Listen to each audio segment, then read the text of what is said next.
So hi guys, welcome back to my two videos. तो इस video में दोस्तों डिस्कस करने वाले हैं यहाँ पर कुछ इंपॉर्टेंट कंपनीज को और उनसे रिलेटेड कुछ इंपॉर्टेंट अपडेट्स हैं जिसकी बात करेंगे इस वीडियो में। तो चलिए दोस्तों वीडियो की शुरुआत करते हैं। सबसे पहली कंपनी को डिस्कस करते हैं। पहली कंपनी का नाम है केपीआई ग्रीन एनर्जी लिमिटेड।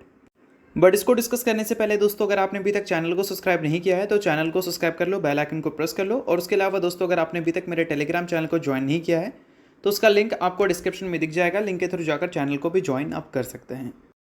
तो चलिए दोस्तों वीडियो की शुरुआत करते हैं। सबसे पहले बात करते हैं केपीआई ग्रीन से रिलेटेड कुछ इंपॉर्टेंट अपडेट्स के बारे में। सो दोस्तों, अगर हम बात करें पिछले कुछ टाइम के परफॉर्मेंस के बारे में, तो 52 वीक हाई से अगर देखोगे तो काफ़ी अच्छी खासी गिरावट के साथ आपको ये काफ़ी वीक परफॉर्मेंस डिलीवर करती हुई दिख रही है।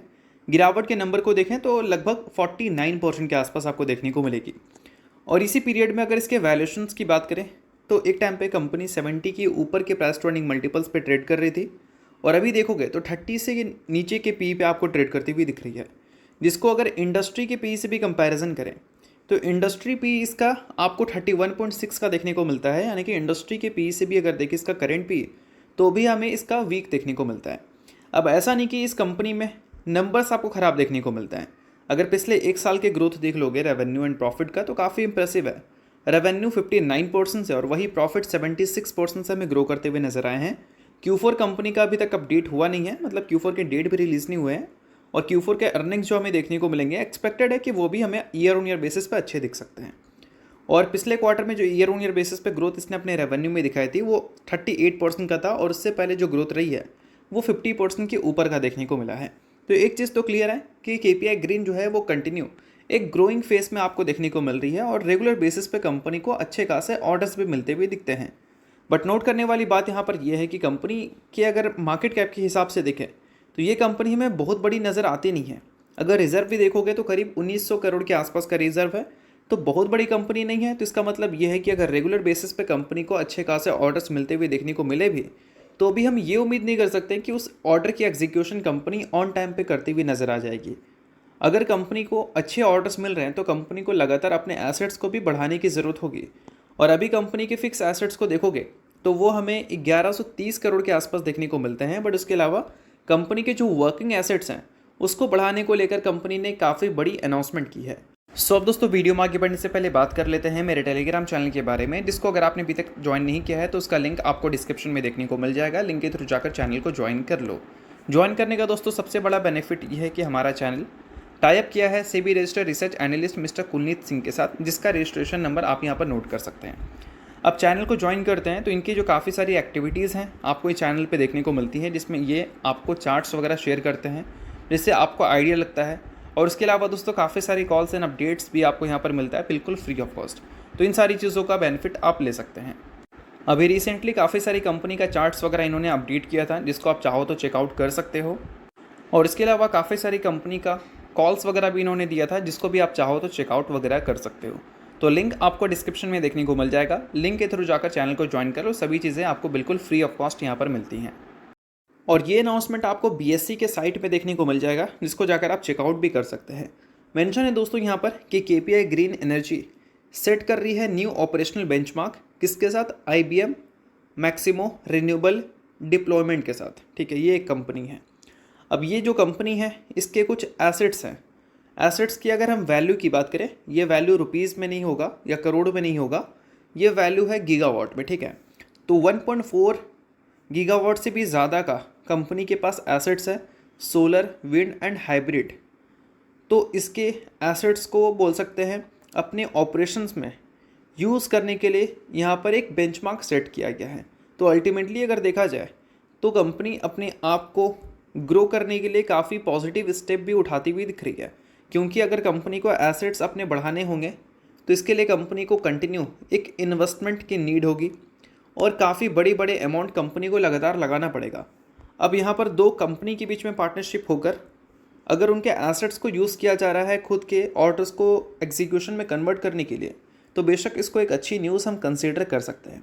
अब इन सारी चीज़ों के बीच में दोस्तों एक और पॉइंट आपको नोट करनी है कि केपीआई ग्रीन एनर्जी का जो गाइडेंस है 2030 तक को लेकर, वो ये है कि हर साल ये 60% से अपने रेवेन्यू को ग्रो होते हुए देखना चाहते हैं। और हर साल अगर ये 60% से ग्रो करना चाहते हैं अपने रेवेन्यू को, तो कंपनी के पास अच्छे खासे एसेट्स तो होने चाहिए इनके पोर्टफोलियो में, और उस पर कंपनी अच्छा खासा ध्यान दे रही है। और ऐसा नहीं कि ये चीज़ हमें सिर्फ KPI ग्रीन एनर्जी ही ध्यान देते हुए दिख रही है। अभी रिसेंटली हमने देखा था वारी रिन्यूएबल की तरफ से भी ये सारी चीज़ें अपडेट होते हुए। इसमें एनएल इंडिया एक कंपनी है जिसका इंडिया में जो बिज़नेस चलता है उसको वारी एनर्जीज ने एक्वायर किया था, और इसके जो पोर्टफोलियो में एसेट्स हैं उस एसेट्स को यूटिलाइज करेगी वारी रिन्यूएबल अपनी ईपी से कॉन्ट्रैक्ट्स के लिए। और वही सेम चीज़ आपको KPI ग्रीन एनर्जी भी करती हुई दिख रही है, मतलब दूसरे के एसेट्स को यूज़ करती हुई दिख रही है अपने एग्जीक्यूशंस के लिए। तो चलिए दोस्तों बात करते हैं अब अगली कंपनी के बारे में। सो अगली कंपनी का नाम है CDSL यानी कि central depository services India limited. So पिछले कुछ टाइम से अगर इसकी परफॉर्मेंस को नोट करें तो 52 वीक हाई से काफ़ी अच्छी खासी गिरावट इसमें देखने को मिल रही है। गिरावट देखोगे तो वो करीब आपको 33% के आसपास देखने को मिलेगा। और इस बीच में इसके वैल्यूशंस की बात करें तो लगभग 75 के पी के आसपास आपको एक टाइम पे देखने को मिलती थी, ये अभी 50 के पी के आसपास आपको देखने को मिल रही है। यानी कि वैल्यूशन और स्टॉक दोनों काफ़ी अच्छा खासा करेक्ट होता हुआ दिखा है पिछले एक साल में, या फिर पिछले 6 महीने की हम बात करें। अब इसका सबसे बड़ा रीज़न क्या है, तो सबसे बड़ा रीज़न है नंबर्स, जो कि लास्ट क्वार्टर में हमें थोड़े से डिसअपॉइंट करता हुआ नजर आया था Q1Q बेसिस पे, और एक्सपेक्टेड है कि ये चीज़ हमें Q4 में भी रिपीट होता हुआ दिख सकता है। तो इस वजह से वैल्यूशन जो है वो ऑलरेडी फ्यूचर को देखते हुए प्राइस्ड इन हो चुका है, और कल के दिन इसके Q4 के अर्निंग्स हमें देखने को मिलेंगे। तो कल के दिन जो Q4 के अर्निंग्स हमें देखने को मिलेंगे उसमें कंपनी के नंबर्स क्या होने चाहिए, तो चलिए उसकी बात कर लेते हैं। तो सबसे पहले देखो दोस्तों, पिछले क्वार्टर में ऑलरेडी कंपनी ने वीक नंबर रिपोर्ट कर रखा था, ठीक है, Q1Q बेसिस पे। तो इस बार हम उम्मीद करेंगे कि Q1Q बेसिस पे नंबर अगर म्यूटेड रहते हैं तो फिर कोई दिक्कत नहीं है, बट Q1Q बेसिस पे नंबर बहुत ही ज़्यादा ख़राब हमें देखने को नहीं मिलने चाहिए। अगर बहुत ही ज़्यादा ख़राब देखने को मिल गए तो ईयर ऑन ईयर बेसिस पे तो और भी भयंकर ड्रॉप देखने को मिल सकती है। सॉरी, Q1Q बेसिस पे अगर बहुत ज़्यादा ख़राब देखने को मिल गया तो ईयर ऑन ईयर बेसिस पे पिछले क्वार्टर में 29% की ग्रोथ थी, वो 29% से गिरकर और नीचे जा सकता है।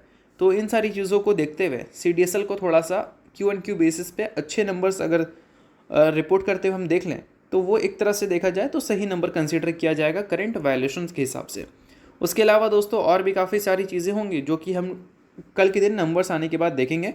और नंबर्स आने से पहले अगर FIS के इंटरेस्ट की बात करें तो वो कुछ खास अच्छा हमें देखने को मिला नहीं है। Q4 में देखोगे तो FIS ने लगभग 6% स्टेक CDSL का बेचा है, और DIS की बात करें तो उनका भी लगभग 4% स्टेक हमें निकलता हुआ दिखा है।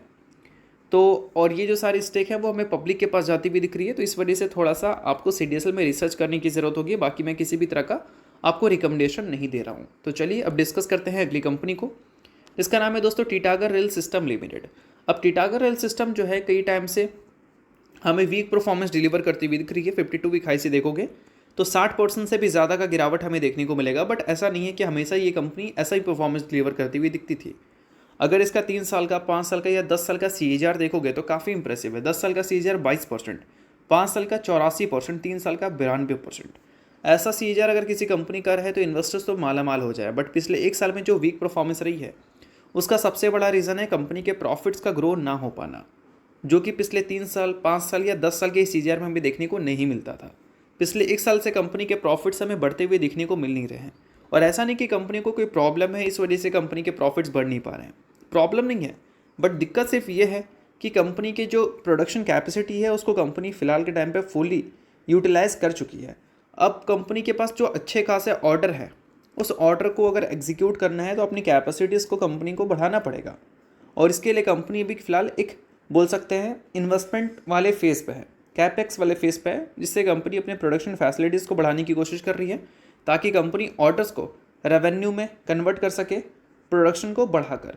तो इन सारी चीज़ों की वजह से आपके टीटागर रेल सिस्टम के शेयर में वीक परफॉर्मेंस दिख रही है, क्योंकि नंबर्स थोड़े से शांत हो चुके हैं।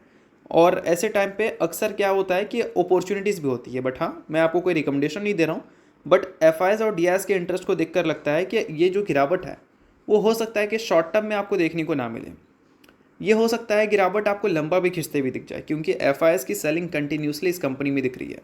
एक टाइम पे 16.5% के आसपास स्टेक ये ओन करती थी, लाइक अगर आप देखोगे उससे पहले का रिकॉर्ड, तो FIS 19.5% स्टेक ओन करती थी और DIS के पास करीब 14% स्टेक था। उसके बाद वो नंबर गिर कर FIS का कितना हो गया 11.5% के आसपास इस Q4 तक, और DIS का कितना हो गया करीब 13.4 के आसपास। तो बीच में DIS ने जो अपने स्टेक्स को इंक्रीज़ किए थे वो वापस से डिक्रीज़ कर चुके हैं इस Q4 में। तो इन सारी चीज़ों पे थोड़ा सा ध्यान देना है अगर आप यहाँ पर किसके टिटागो रेल सिस्टम के इन्वेस्टर हैं तो। और इन सारी चीज़ों के बीच में एक ऑर्डर की भी न्यूज़ हम लोग सुन लेते हैं। तो देखो दोस्तों, अभी रिसेंटली एक 24,000 करोड़ का कॉन्ट्रैक्ट भी हमें मिलता हुआ देखने को मिला था इंडियन रेलवेज की तरफ से। वंदे भारत की जो स्लीपर बोल सकते हैं ट्रेन्स होती हैं या फिर कोचेस होते हैं, उसकी मैन्युफैक्चरिंग से रिलेटेड। तो इस न्यूज़ को नोट कर सकते हैं अगर आप टिटागो रेल सिस्टम के इन्वेस्टर हैं तो।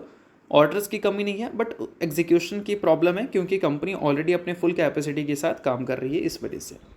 तो चलिए अब डिस्कस करते हैं अगली कंपनी को, जिसका नाम है दोस्तों पारस डिफेंस। Q4 में काफ़ी शानदार नंबर कंपनी ने रिपोर्ट किया। ग्रोथ कंपनी के प्रॉफिट में 97% की देखने को मिली। और साथ में दोस्तों कंपनी ने अप्रूव कर दिया है स्टॉक स्प्लिट।